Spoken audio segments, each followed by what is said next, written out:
नमस्कार, मैं डॉक्टर श्याम कुंजवाल, सहायक प्राध्यापक department of zoology, Uttarakhand open university Haldwani. स्वागत करता हूं आपका इस कोर्स में, जिसका हमने स्लाइड 1 में भी जो पहला लेक्चर था उसमें भी जिक्र किया था।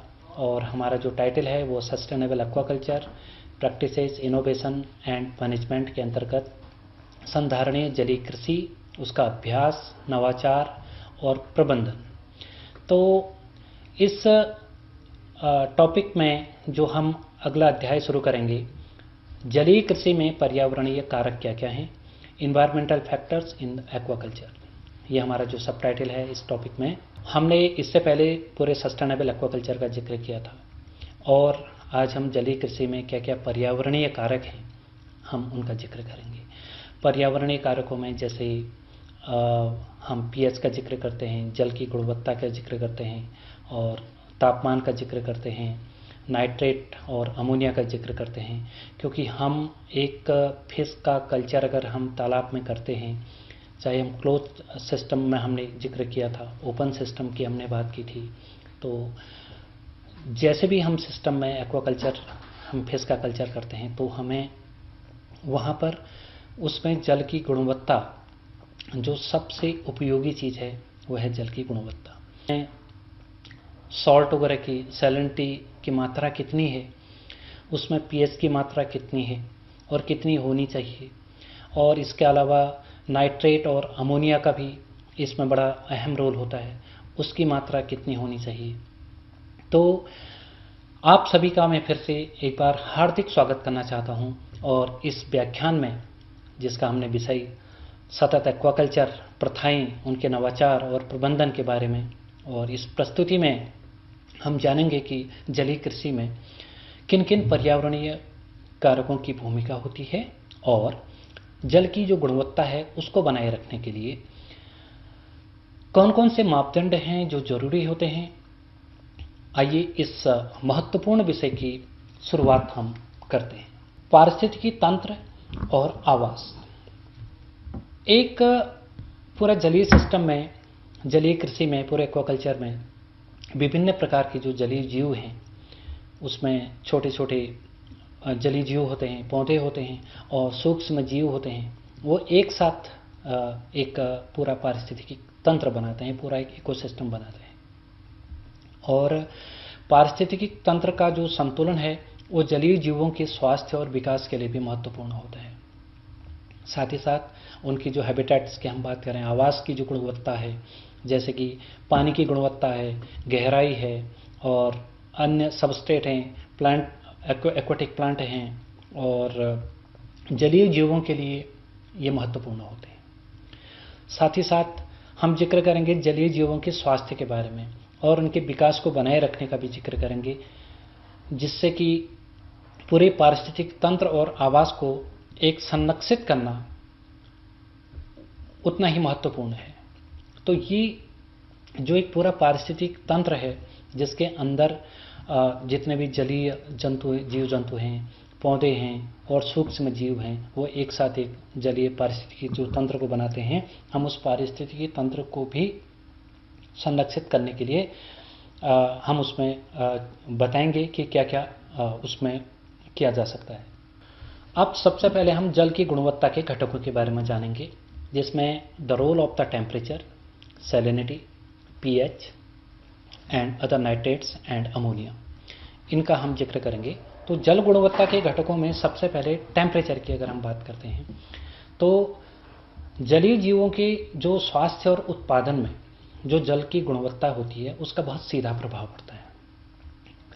और जल की गुणवत्ता के अंदर अगर तापमान, पीएच और सैलिनिटी की हम बात करें, डिजॉल्व ऑक्सीजन की हम बात करें और उसकी टर्बिडिटी की हम बात करें, इन सब से जो है, जो पूरे एक एक्वाटिक सिस्टम में जो उसमें जो प्रोडक्शन होता है, उस प्रोडक्शन में इसका अहम रोल होता है। तापमान का भी होता है, पीएच का भी होता है, लवणता की भी मात्रा है, घुलित ऑक्सीजन कितना होना चाहिए, अमोनिया कितना होना चाहिए, नाइट्रेट कितना होना चाहिए और उसकी टर्बिडिटी कितनी होनी चाहिए। हम इन सभी घटकों को विस्तार से समझेंगे। और तापमान जो है वो जलीय जीवों के विकास और व्यवहार को भी प्रभावित करता है। अगर टेम्परेचर कम ज़्यादा हो गया तो। और उच्च तापमान जो होता है, अगर तालाब में जो टेम्परेचर है वो बहुत ज़्यादा हो गया तो उससे क्या होगा, ऑक्सीजन की जो सॉल्युबिलिटी है उसको कम कर देगा, और जिससे क्या होगा कि जलीय जीवों को सांस लेने में समस्या आ जाएगी। और अगर अत्यधिक परिवर्तन जो जलीय जीवों को तनावग्रस्त भी कर सकता है, और इवन जो उनकी मोर्टेलिटी होती है वो मोर्टेलिटी भी बढ़ सकती है।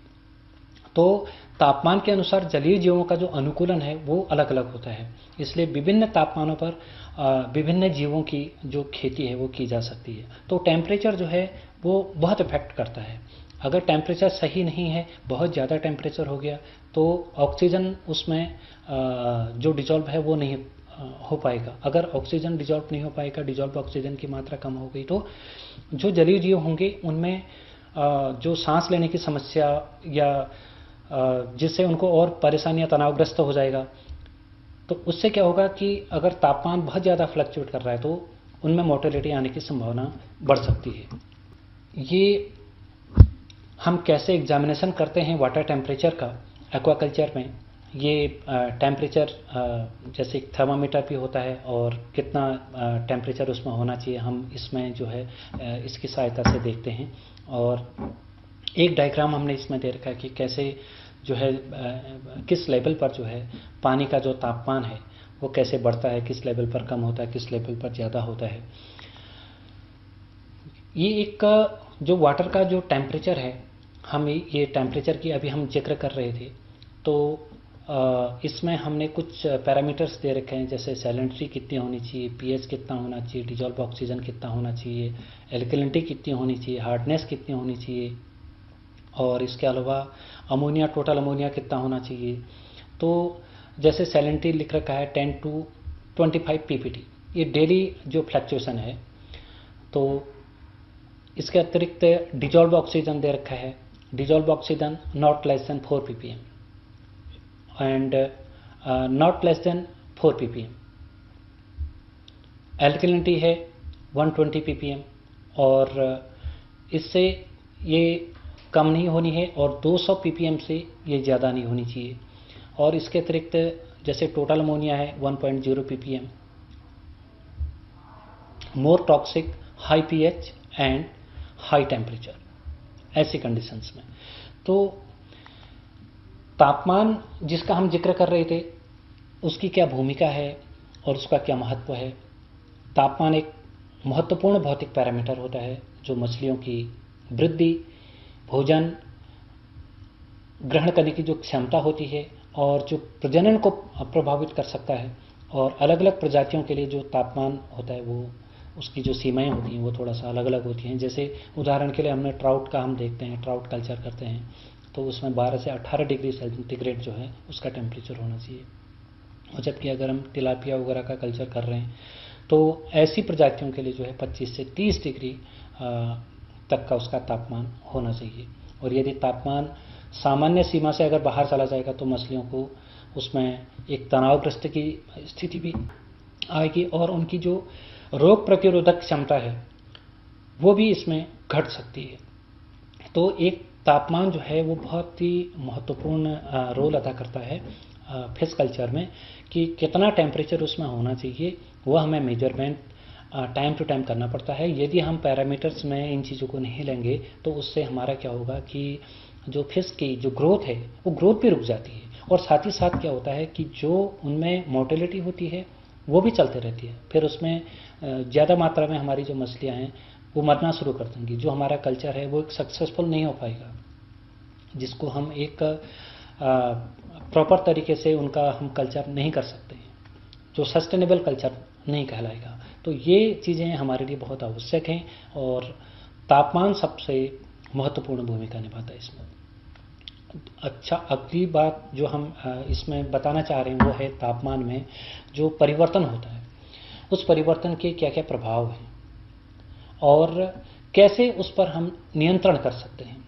जैसे तेज़ अगर टेम्परेचर हो जाएगा, अगर हाई लेवल का टेम्परेचर है तो तेज़ तापमान परिवर्तन से मछलियों में ऑक्सीजन की खपत फिर बढ़ने लग जाती है और उनके जो शारीरिक कार्यों पर विपरीत प्रभाव भी पड़ने लग जाता है। इससे भोजन की खपत भी घटती है और वृद्धि भी रुक जाती है और रोगों की संभावना भी बढ़ जाती है। तो कुछ मामलों में तो तापमान का जो अचानक जो उतार चढ़ाव है मछलियों की मृत्यु का कारण भी बन सकता है। तो तापमान का जो रोल है वो बहुत ज़्यादा महत्वपूर्ण रोल है। ये अगर टेम्परेचर अगर घट बढ़ गया या फ्लक्चुएट कर गया तो उससे जो है एक तो मोर्टेलिटी होने की संभावना है, और सीधा सा जो प्रभाव है उनकी वृद्धि पर भी है, उनकी ग्रोथ नहीं हो पाएगी। और तीसरा जो इम्पोर्टेंट है, उनकी जो फीडिंग कैपेसिटी होती है वो फीडिंग कैपेसिटी भी कम हो जाती है, और जो उनकी फिजियोलॉजिकल जो एक्टिविटीज़ होती हैं वो फिजियोलॉजिकल एक्टिविटीज़ भी उनकी वो भी कम हो जाती है, उन पर भी प्रभाव पड़ने लग जाता है। इसके अतिरिक्त हम जो इसमें जिक्र करेंगे इस तापमान पर, जिसका इतना अहम रोल है, उसको हम कैसे नियंत्रण करें, उसका क्या उपाय है कि कैसे नियंत्रण किया जाए उसका। तो तापमान को नियंत्रण करने के लिए कई सारे उपाय अपनाए जा सकते हैं। जैसे जलाशय की जो गहराई है हम उसको भी बढ़ा सकते हैं, उसमें थोड़ा सा अगर छाया हो जाएगी तो छाया प्रदान कर सकते हैं। छाया प्रदान करने से क्या होगा कि थोड़ा टेम्परेचर पानी का कम हो जाएगा, और जो जल का प्रवाह है उसको भी नियंत्रित कर सकते हैं। और इसके अतिरिक्त जो एरिएटर हैं उनका भी हम प्रयोग कर सकते हैं, एरिएटर का प्रयोग किया जाता है। तो अत्यधिक गर्मी या ठंड में विशेष निगरानी रखने की आवश्यकता होती है, खासकर मछली की। जिस तरीके से सामान्यतः मनुष्य में भी हमें जिस जगह पर जैसे रहने की आदत होती है हम उसी तरीके से रहते हैं। यदि हम कोल्ड एरिया में थोड़ा सा रहते हैं, हिल एरिया में रहते हैं, तो हमें जो मैदानी क्षेत्र आते हैं तो मैदानी क्षेत्र में थोड़ा सा गर्मी ज़्यादा लग जाती है। उसी तरीके से मछली की भी अपनी एक हैबिटेट्स उसके भी होते हैं कि उसको किस तरीके के पानी में रहना होता है, किस तरीके का पानी का टेम्परेचर उसको चाहिए होता है, उस पानी का पीएच कितना होना चाहिए, उसका टेम्परेचर कितना होना चाहिए। यदि टेम्परेचर बहुत ज़्यादा हो गया उसका क्या प्रभाव पड़ेगा, और टेम्परेचर अगर कम हो गया तो उसका क्या प्रभाव पड़ेगा, अत्यधिक ठंड पड़ गई तो उसको हम थोड़ा बहुत अपने हाथ से कंट्रोल भी कर सकते हैं। जैसे अभी मैंने आपको बताया था कि थोड़ा तालाब की गहराई है उसको अपना जलाशय की गहराई को बढ़ा दिया है, या फिर उसमें कुछ इस तरीके से छाया वगैरह करने का हमने इंतज़ाम कर दिया। छाया करने से क्या होगा कि थोड़ा सा टेम्परेचर जो है वो मेंटेन हो जाएगा, और जो जल का जो प्रवाह है हम उसको भी नियंत्रित कर सकते हैं। और एरिएटर अगर हमने यूज़ कर लिया तो एरिएटर का भी प्रयोग कर सकते हैं। ये थोड़ा सा ये चीज़ें क्या होती हैं कि जो तापमान है उस पर थोड़ा सा ये एक कंट्रोल कर सकते हैं। एक एक्वाकल्चर का ये चित्र हमने रखा हुआ है जहाँ पर ये फिश पॉन्ड बना हुआ है, और इसमें जो है टेम्परेचर का हम किस तरीके से मेंटेन करते हैं। और पेड़ पौधे थोड़ा सा अगर बहुत ज़्यादा गर्मी पड़ती है, जैसे हमारे पेड़ पौधे हैं तो उसकी जैसे छाया रह जाती है तो उससे क्या होता है कि थोड़ा टेम्परेचर मेंटेन हो जाता है। और अगर बहुत ज़्यादा और एरिएटर का इस्तेमाल कर दिया जाता है जिससे थोड़ा सा उनको रिलैक्स मिल सकता है ये टेम्परेचर मेंटेन करने के लिए। इसके बाद हम आ जाते हैं सैलिनिटी पर। इसका क्या प्रभाव पड़ता है लवणता का, और क्या प्रबंधन हम बात करते हैं।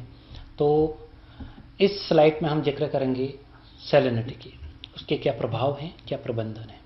तो लवणता यानी कि जो पानी में जो घुले हुए लवणों की जो मात्रा होती है, यानी कि मछलियों की प्रजाति के अनुसार वो सब में अलग अलग होती है। कुछ प्रजातियां ऐसी होती हैं जिसमें, जैसे तिलापिया का मैंने उदाहरण दिया, अभी टेम्परेचर के लिए भी दिया था, तो इसमें भी क्या होता है कि उसमें कम लवणता जो है वो पानी में पनपती है, जबकि समुद्री झींगे वगैरह होते हैं, प्रॉन वगैरह जो होते हैं उनमें काफ़ी अत्यधिक मात्रा में लवणता होती है। तो इसमें भी क्या होता है कि अगर लवणता में अगर अचानक बदलाव होगा तो मछलियों को इसमें भी क्या होगा कि बहुत ज़्यादा असमर्थता आने लग जाएगी, रोग और मृत्यु की स्थिति तक भी ले जाते हैं, डिजीज प्रोन हो सकते हैं और मोर्टेलिटी बढ़ सकती है। तो इसे नियंत्रित करने के लिए पानी के जैसे स्रोत हैं उनको हम मिला करके किस तरीके से संतुलित कर सकते हैं, ताकि जो लवणता की जो मात्रा होगी वो उतनी होनी चाहिए जितनी उस स्पेसीज के लिए जो हम कल्चर कर रहे हैं एक्वाकल्चर में, जो भी मछली की प्रजाति का हम कल्चर कर रहे हैं उसमें कितना होना चाहिए, उसका संतुलन कितना होना चाहिए, वो हम एक पानी के जो स्रोत हैं उन स्रोतों से भी मिल करके थोड़ा बहुत उसको संतुलन कर सकते हैं। ये लवणता के जो मापक यंत्र हैं इससे हम इसका मेजरमेंट कर सकते हैं सैलिनिटी का, और ये दो डायग्राम इसमें दिखा रखे हैं। और इसके बाद जो हम जिक्र करेंगे वो पीएच का जिक्र करेंगे कि पीएच का जो संतुलन है उसका क्या आधार है, पीएच के संतुलन का क्या आधार है। तो जिसमें पीएच जो होता है वो पानी की एक अम्लता को या उसकी क्षारीयता को, उसकी एसिडिक नेचर और उसका जो बेसिक नेचर है, उन दोनों चीज़ों को वो दर्शाता है। अधिकांश अगर मछलियों की हम बात करें तो 6.5 टू 8.5 का जो पीएच है उसका स्तर उपयुक्त माना जाता है। 6.5 से लेकर के 8.5 का जो पीएच का स्तर है वो सबसे सूटेबल माना जाता है। इसके अतिरिक्त अगर बहुत ज़्यादा अम्लीय हो जाएगा, एसिडिक नेचर का हो जाएगा, तो बहुत ज़्यादा एसिडिक नेचर का होने से या फिर बहुत ज़्यादा बेसिक नेचर का हो जाएगा तो उससे जो उसकी फिजियोलॉजिकल एक्टिविटीज़ होंगी पानी की, वो फिजियोलॉजिकल एक्टिविटीज़ में बहुत ज़्यादा प्रभाव पड़ जाएगा, जिससे उसकी एक्टिविटीज़ नहीं हो पाएंगी या फिर उसको सांस लेने में परेशानी भी हो सकती है या फिर पानी के तालाब में टॉक्सिसिटी भी बढ़ सकती है। टॉक्सिसिटी बढ़ने से क्या हो जाएगा, फिर उसमें मोर्टेलिटी की स्थिति बढ़ जाएगी।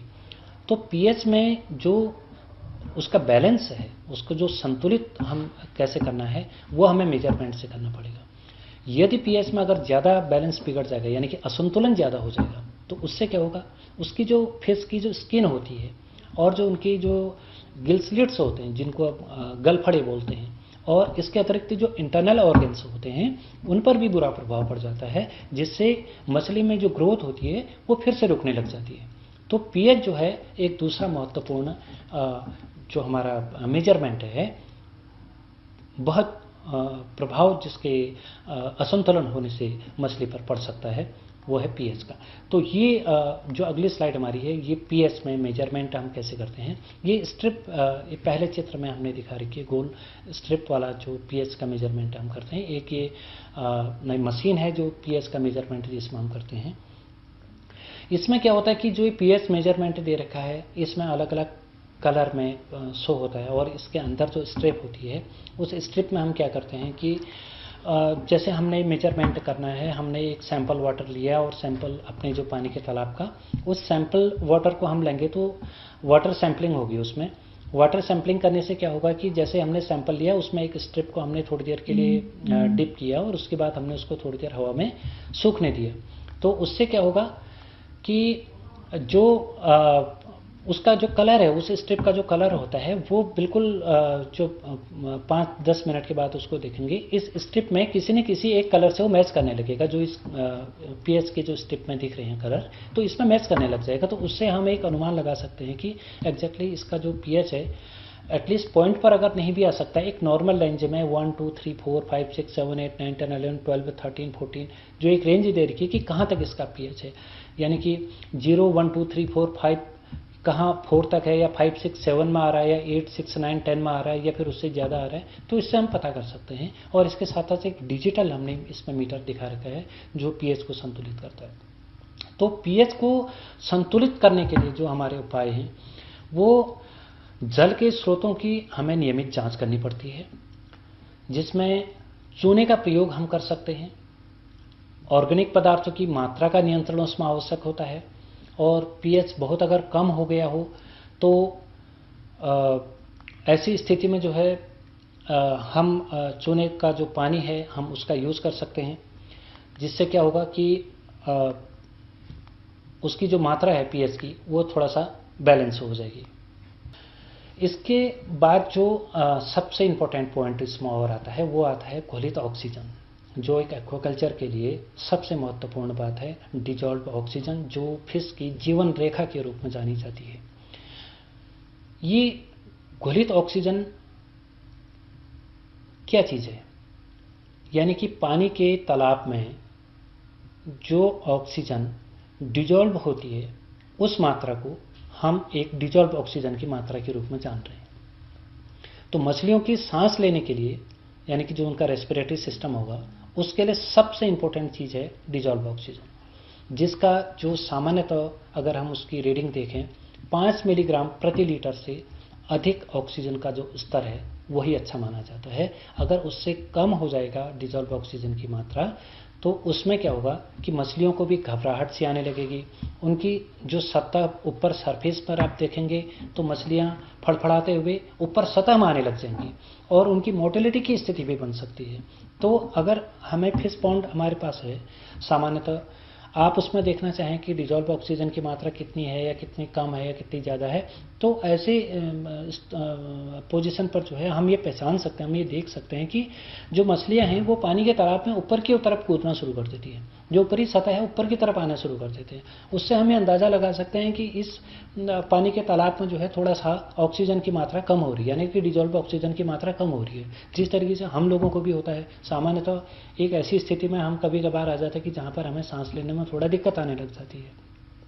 खासकर जैसे गर्मी के दिन है, बहुत ज़्यादा गर्मी हो गई, लाइट चली गई, पंखे या एसी या इस तरीके से कूलर वगैरह नहीं चल रहे, तो हमें क्या होता है कि घर के अंदर भी कभी कभी असहज सी महसूस होने लग जाती है, हमें सांस लेने में तकलीफ होने लग जाती है, हमें असमर्थता आ जाती है। तो हम बाहर की तरफ जाते हैं, थोड़ा बाहर को घूमते हैं, खुले में घूमते हैं, छत की तरफ जाना शुरू कर देते हैं ताकि हम थोड़ा सा ऑक्सीजन ले सकें प्रॉपर चैनल में। तो उसी तरीके से मछलियों के लिए भी होता है। वो जिस तरीके से तालाब में होती हैं, अगर उसमें ऑक्सीजन की मात्रा कम होने लग गई तो ऐसी स्थिति में मछलियां भी क्या करती हैं कि जो ऊपरी सरफेस होता है उस ऊपरी सरफेस में कूदना शुरू कर देते हैं। तो अगर हमने इस चीज़ को अगर बैलेंस नहीं किया, घुलित ऑक्सीजन को हमने अगर मेंटेन नहीं किया, तो ऐसी स्थिति में हमें उनमें क्या मोर्टेलिटी ही मिल पाएगी, मछलियाँ बहुत ज़्यादा समय तक नहीं टिक पाएंगी। तो ऑक्सीजन की जो आपूर्ति है उसको हम कैसे रख सकते हैं, कैसे हमने उसको बैलेंस करना है, इसका उपाय भी हमें पता होना चाहिए। क्योंकि अगर हम एक्वाकल्चर का चीज़ों को सीख रहे हैं, अगर हम सोच रहे हैं कि अगर कल्चर करना है, हमें फिश का कल्चर करना है, तो ये सब चीज़ें बहुत महत्वपूर्ण होती हैं। जैसे टेम्परेचर को हमने कैसे मेंटेन करना है, पीएच को हमने कैसे मेंटेन करना है, सैलिनिटी की उसमें लवणता कितनी होनी चाहिए, उस स्पेसीज के लिए पर्टिकुलर कितनी होनी चाहिए, कम हो गई तो हमें क्या उपाय करना चाहिए, अधिक हो गया तो हमें क्या उपाय करना चाहिए।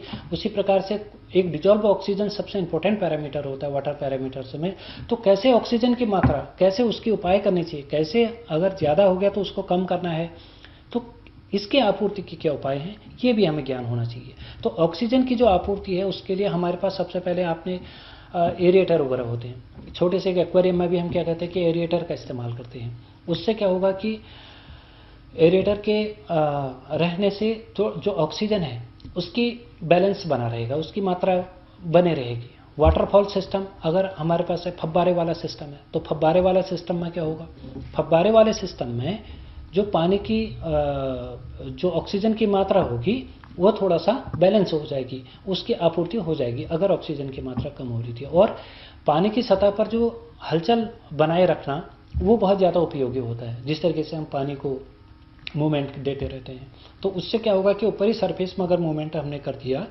तो वो थोड़ा सा ऑक्सीजन की जो आपूर्ति है उसको बैलेंस रखेगा। और पौधों की अत्यधिक वृद्धि, अगर ज़्यादा ग्रोथ पौधों में है, और मृत जैविक पदार्थों की सड़न भी ऑक्सीजन की कमी का कारण बन जाती है। यदि पानी के तालाब में बहुत ज़्यादा प्लांटेशन हो गया, बहुत ज़्यादा प्लैंक्टन्स वगैरह हो गए, तो उनमें अगर बहुत ज़्यादा ग्रोथ है तो वो भी क्या करेगा, फिर ऑक्सीजन की मात्रा को कम कर देगा। और इसके अतिरिक्त जैसे डेड ऑर्गेनिज्म होते हैं, अगर कोई चीज़ उसमें कोई छोटा एनिमल वगैरह या कुछ छोटे जीव जंतु कुछ भी होकर उसमें मृत अवस्था में पड़ जाए, तो वो सब्सटेंस क्या करेगा, वो जो जैविक पदार्थ जितना भी होगा उसमें जितना भी होगा कि सड़न पैदा करेगा, वो गंदगी पैदा करेगा। वो गंदगी पैदा करेगा तो क्या होगा कि जो ऑक्सीजन की जो कमी होगी वो उसका कारण बनेगी, उसमें माइक्रो ऑर्गेनिज्म ज़्यादा पनपने लग जाएंगे।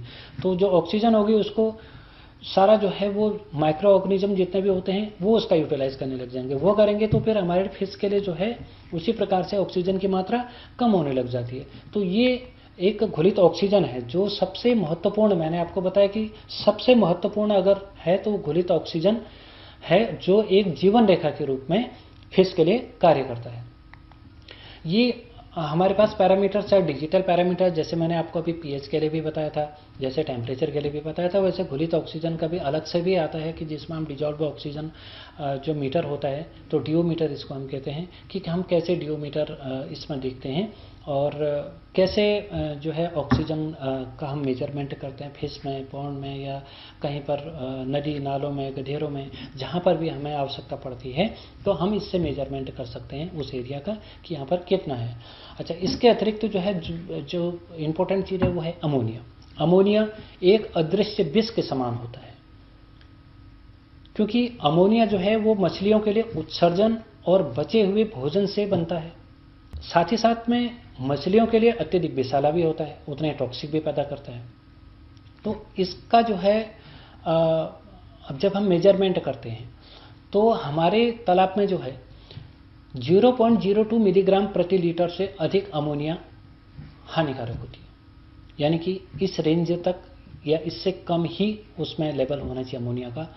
क्योंकि अगर अमोनिया की मात्रा बढ़ जाएगी तो जो गिल्स फिस्म होते हैं, जो गलफड़े होते हैं, वो डिस्ट्रॉय होने शुरू हो जाते हैं, उनमें रोग लगना शुरू हो जाता है, वो खत्म होने शुरू हो जाते हैं, धीरे धीरे क्षतिग्रस्त होने लग जाते हैं। और यदि गलफड़े ही उनके क्षतिग्रस्त हो जाएंगे तो मछलियों में न तो ऑक्सीजन ले पाएंगे, न ही वो सर्वाइव कर पाएंगे। तो ऐसी स्थिति में क्या होगा, फिर से मछलियों में मृत्यु तक हो सकती है। ये उनकी मोर्टेलिटी का कारण भी बनता है। इसलिए अमोनिया को हमने एक अदृश्य विष के समान लिखा हुआ है। और साथ ही साथ हम ये भी इसमें जानेंगे कि अमोनिया का नियंत्रण कैसे किया जाए, इसके क्या उपाय हो सकते हैं, हम इसको कैसे कंट्रोल कर सकते हैं। क्योंकि अमोनिया जो है उसको नियंत्रित करने के लिए हम बायोफिल्टर का इस्तेमाल करते हैं, जो नियमित रूप से जल परिवर्तन करेगा, जितना भी पानी उसमें है उसको चेंज कर लेगा ऑटोमेटिकली। बायोफिल्टर जो होता है वो ऑटोमेटिकली उसको चेंज कर लेगा। और जो उचित जो भोजन का जो प्रबंधन है वो भी इसके लिए बहुत ज़रूरी है। अभी हमने पिछली बार में जो रिसर्कुलेटरी जो एक्वाकल्चर सिस्टम की हमने बात करी, तो पूरा जो रिसर्कुलेटरी एक्वाकल्चर सिस्टम है, जो आरएएस प्रणाली जो है, वो नाइट्रिफिकेशन प्रक्रिया के माध्यम से क्या करेगा, जो अमोनिया है उसको नाइट्रेट में परिवर्तित किया जाता है, पूरी अमोनिया को। तो वो नाइट्रिफिकेशन की प्रक्रिया कहलाती है, और वो रिसर्कुलेटरी एक्वाकल्चर सिस्टम में ही हो सकता है, और जिसकी वजह से जो है अमोनिया पर हम थोड़ा नियंत्रण भी कर सकते हैं, थोड़ा बैलेंस भी हो सकता है। ये नाइट्रोजन साइकिल भी हमने इसमें बता रखी है कि किस तरीके से nitrogen cycle waste product fish का जो होता है और वो कैसे अमोनिया NH3 इसमें कन्वर्ट हो जाता है।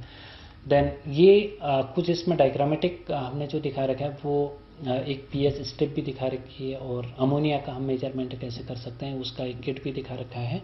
तो इसके ज़रिए जो है हम अमोनिया का मापन भी करते हैं और कितनी मेजरमेंट, कितनी अमोनिया की मात्रा होनी चाहिए। जैसे कि मैंने अभी बताया 0.02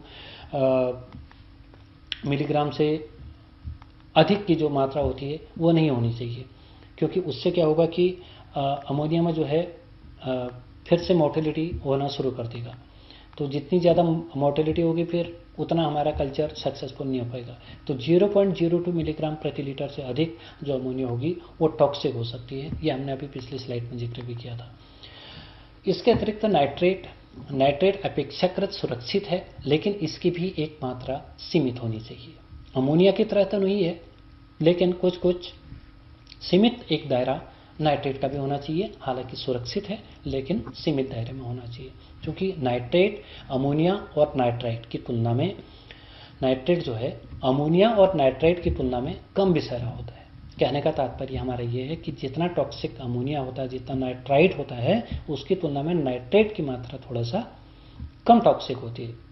लेकिन इसकी अधिकता भी क्या करेगी, वो पौधों और मछलियों दोनों के लिए नुकसानदेह हो सकती है। ऐसा नहीं कि नुकसानदेह नहीं है, नुकसानदेह है, लेकिन अमोनिया और नाइट्रेट की तुलना में कम है। थोड़ा सा अपेक्षाकृत सुरक्षित रहता है, लेकिन उसकी भी एक सीमा होती है। अगर उसकी सीमा से बाहर चला गया तो वो भी क्या करेगा कि जितने भी यहाँ पर एक्वेटिक प्लांट हैं और जो फिशेज हैं, उन दोनों के लिए वो क्या करेगा, बहुत ही हार्मफुल हो सकता है।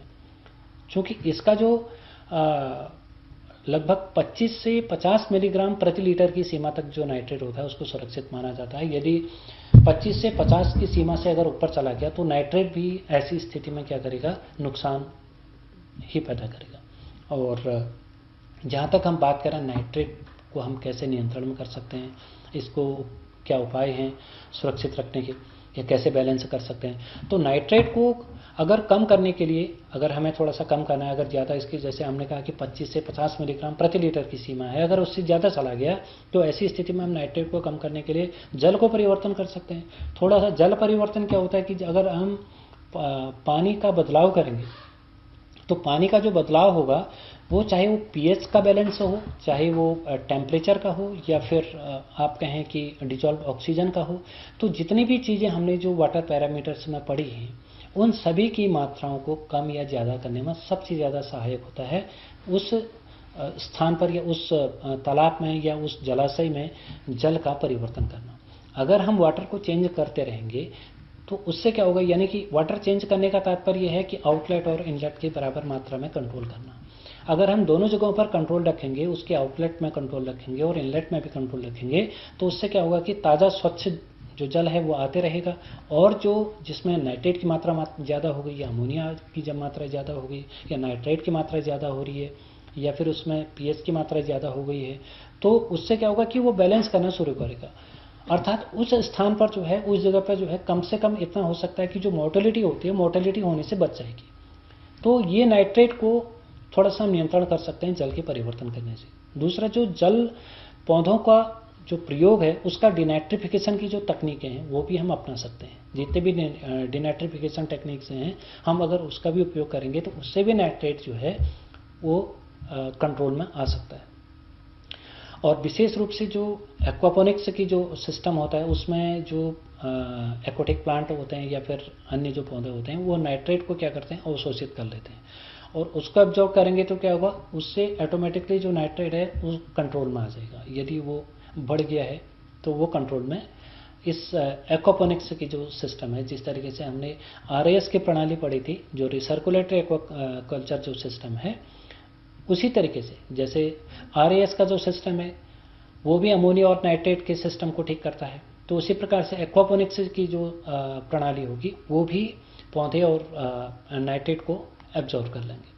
तो ये नाइट्रोजन साइकिल, इस नाइट्रोजन साइकिल में जो वेस्ट प्रोडक्ट है वो किस तरीके से कन्वर्ट हो रहा है और नाइट्रेट में कहाँ पे कन्वर्ट हो रहा है, ये पूरा इस साइकिल में दे रखा है। और ये मेजरमेंट जो है हमारा वो नाइट्रेट का मेजरमेंट है, जो डिजिटल मीटर से हम नाइट्रेट का मेजरमेंट करते हैं। अब इसके बाद जो सबसे अंत में आता है वो आता है टर्बिडिटी का।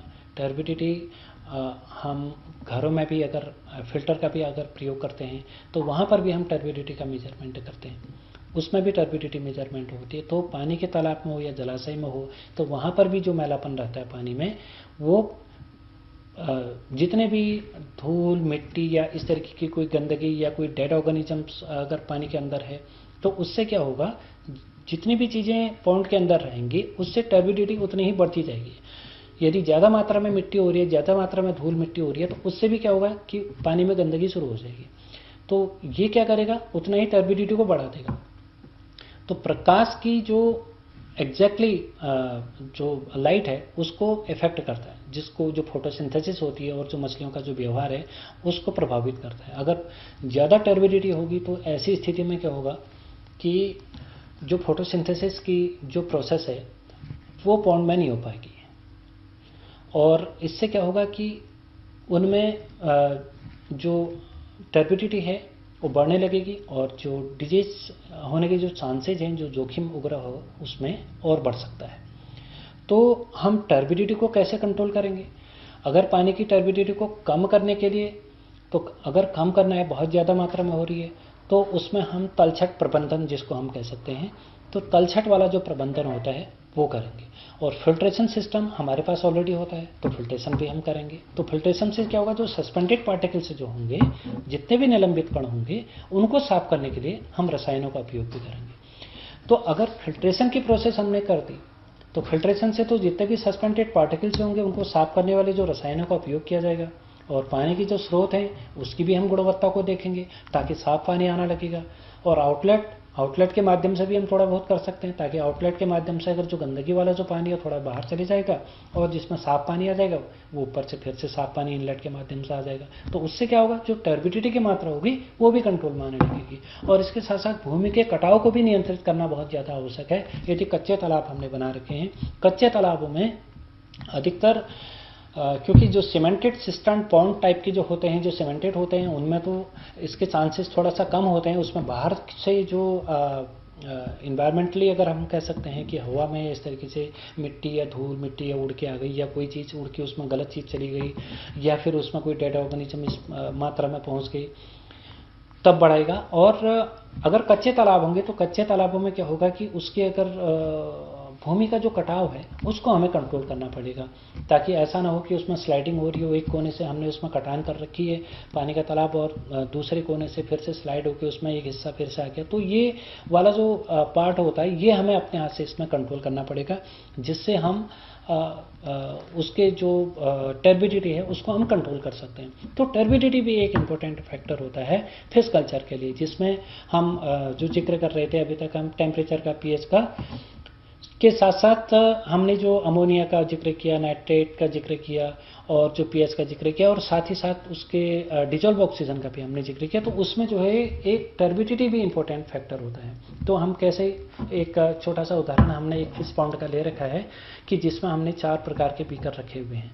तो कैसे लो टर्बिडिटी से हाई टर्बिडिटी की तरफ पानी जा रहा है, ये हमने सैंपलिंग जो की है, ये एक प्राथमिक स्तर पर जिस समय पानी हम फ्रेश वाटर को भरते हैं वो कैसा रहता है, उससे थोड़ा गंदा होने लग जाता है तो उसकी टर्बिडिटी का स्तर क्या चले जाता है। उसके बाद तीसरी स्टेज पर बीकर रखा उसमें टर्बिडिटी और जाता है, फोर्थ स्टेज में टर्बिडिटी हो जाता है। तो टर्बिडिटी जितनी ज़्यादा हाई पहुंच जाएगी फिर वो फिश के लिए जो है एक मोर्टेलिटी का कारण भी बन सकती है, और साथ ही साथ नहीं फोटोसिंथेसिस की उसमें प्रोसेस प्रॉपर में हो पाएगी। ये एक डिजिटल मीटर है जो वाटर की टर्बिडिटी को मेजर करता है, जिस तरीके से पीएच मेजरमेंट होता है और डिजॉल्व ऑक्सीजन जो होता है उसका हम मेजरमेंट करते हैं।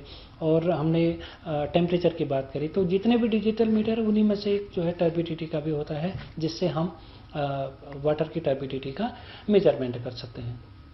तो पूरे पारिस्थितिक तंत्र में अगर हम देखेंगे, हमने शुरुआत करी कि एक एक्वाटिक सिस्टम होता है जिसमें जलीय जीव जंतु और ये सब चीज़ें हमारी होती हैं, और कैसे हमें मेंटेन करना होता है कि उसमें कितना पानी का टेम्परेचर होना चाहिए, कितना उसमें पीएच होना चाहिए, कितना उसमें ऑक्सीजन होना चाहिए, कितना उसमें नाइट्रेट होना चाहिए, कितनी नाइट्राइट होनी चाहिए, कितने अमोनिया की भूमिका होनी चाहिए, और इससे अधिक मात्रा में होगा तो क्या परेशानियाँ होंगी और उसको हम कैसे कंट्रोल कर सकते हैं। तो एक संतुलित जो अगर पारिस्थितिकी की हम बात करें तो पूरे संतुलित पारिस्थितिकी तंत्र की में जो मछलियों की वृद्धि, जल की गुणवत्ता यानी जो वाटर क्वालिटी हम जो जिक्र करते रहे हैं अभी तक, जो बातें हमने की, और रोग नियंत्रण करने के लिए बहुत आवश्यक होती हैं, तभी पूरा एक बैलेंस्ड इकोसिस्टम वहाँ पर बनेगा। और प्राकृतिक जो शिकारी होते हैं या फिर जो लाभदायक बैक्टीरिया हैं या फिर पौधों में और या जल जीवों के बीच में जो संतुलन बनाए रखने से जो प्रणाली है वो और अधिक सतत उत्पादक बनती है।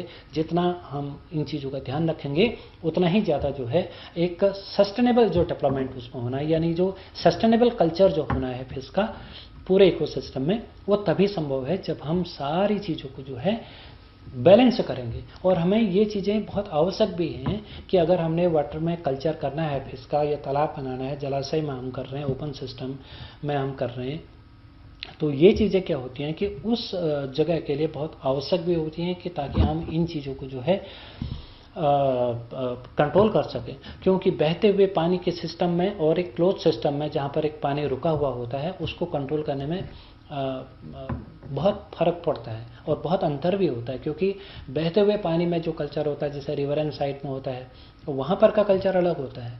उसमें क्या होता है कि एक तरफ से पानी चल रहा होता है, अगर गंदगी हो भी गई तो वो चीज़ें बाहर को जाते रहती हैं, आगे को फ्लो में बहते रहती है, उससे क्या होता है कि एक बैलेंस बना रहता है। लेकिन अगर रुके हुए पानी में आपको कल्चर करना है तो वहाँ पर क्या करना है, आपको इनलेट और आउटलेट यानी कि जो पानी का जो स्रोत है, जहाँ से पानी आ रहा है और जहाँ से पानी जा रहा है, इन दो स्रोतों में कंट्रोल करना हमारे पूरे वाटर पैरामीटर्स में आधे से ज़्यादा मछली की परेशानियों को रोक देते हैं, अगर इसमें हमने कंट्रोल रखा है तो। और अगर इसमें हमारा कंट्रोल नहीं है, हमें डेली रूटीन में इसमें कंट्रोल रखना पड़ेगा और हमें वो उपाय करने पड़ेंगे जो हमने इस चैप्टर में जो है पूरा जो हमने डिस्कशन किया था कि हम कैसे चीज़ों का कंट्रोल कर सकते हैं। अगर अमोनिया बढ़ गया तो उसको कैसे कंट्रोल करेंगे, पीएच बढ़ गया तो उसको कैसे कंट्रोल करेंगे, डिजॉल्व ऑक्सीजन कम हो गई तो उसको कैसे कंट्रोल करेंगे, अगर ज़्यादा हो गई तो कैसे कंट्रोल करेंगे। चूँकि इन सारी चीज़ों का एक बहुत गहरा रिश्ता है मछली के पालन में, मछली की ग्रोथ में। क्योंकि अगर कोई भी चीज़ की कम या अधिकता हो गई तो मछली को या तो सांस लेने में परेशानी हो जाएगी, स्किन में जितने भी रोग हैं वो लगने शुरू हो जाएंगे, इसके अतिरिक्त स्किन डिजीज के अतिरिक्त मोर्टिलिटी होना इसमें शुरू हो जाएगी और हमारा जो कल्चर है वो एक सस्टेनेबल कल्चर नहीं होगा। तो सस्टेनेबल कल्चर करने के लिए पूरे पारिस्थितिकी तंत्र की भूमिका होती है। तो एक संतुलित पारिस्थितिकी तंत्र बनाना या हमने उसमें कंट्रोल करना ही एक सतत उत्पादकता मछली के लिए बनेगी, एक सस्टेनेबल एक्वाकल्चर डेवलप होगा। धन्यवाद।